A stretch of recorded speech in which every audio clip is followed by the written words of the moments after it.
Hello everybody again, this is of course Nick back on the Get Me Off Grid video blog, just telling you basically what I've been doing. More experiments. I received this through the mail. It's a immersible pump which I bought on eBay, and I made a big mistake. Because, reading through the technical specifications, I thought it would be okay for what I wanted to, envisage using it for, namely to create basically either a shower system or something that I could use with my distiller to be able to create a nice constant stream of water without there being any air bubbles, because the air bubbles inside the coils, the coils of the condenser thing would basically screw it right up. So I got this thing. It says it's got a maximum jet of 0.5 meter. I thought that might just be enough height. In practice, even when you got its slider set to maximum, it goes up as far as 1 foot, which is closer to about 1/3 of a meter. So it's not necessarily the best bit of technology on the face of the planet.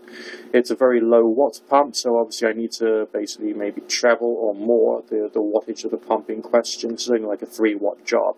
So at least I've come to understand that there are some pumps on the market which don't quite make it. I could, I suppose, use it to make an attractive water feature in my kitchen, I suppose, if that's the sort of thing that, would be of any use to anybody, but I basically don't quite think it is.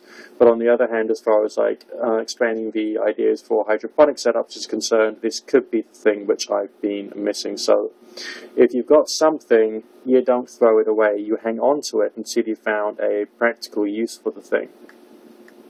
That's the way I'm seeing it. So when you're trying to get yourself a 12-volt pump to do various stuff, just read the specifications and try and go a few steps up.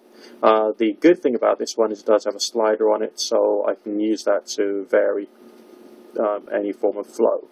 But if I did want to use this one, let's say for a shower system, I'd still need to have the hot water quite high up, and then to use this just to trickle it out, and the flow is very, very small, so I couldn't rightly do it as a shower with much ease. I'll experiment with watering can roses and the rest of it, just to see whether I could possibly do something constructive with it. But that'll require basically a bit more playing for later on down the line. So that's the failure of today, and I hope it's provided you with some entertainment and enlightenment. There will always be a bit of an experimental aspect to what I'm doing here on the Get Me Off Grid video blog. What I've done so far successfully during this particular off-grid week, this is of course day 4, is use skills and technology which I've got at hand, and I have been slowly accumulating for the purposes of occasions such as this, when I want to try and do without or to dramatically reduce my personal grid dependency. So it's interesting.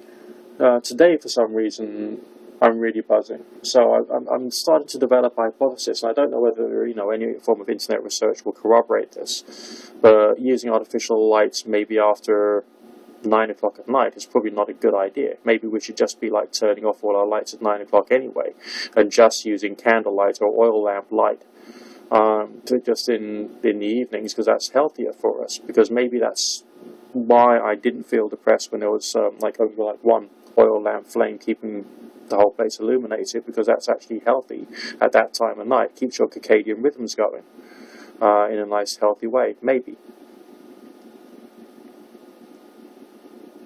I don't know.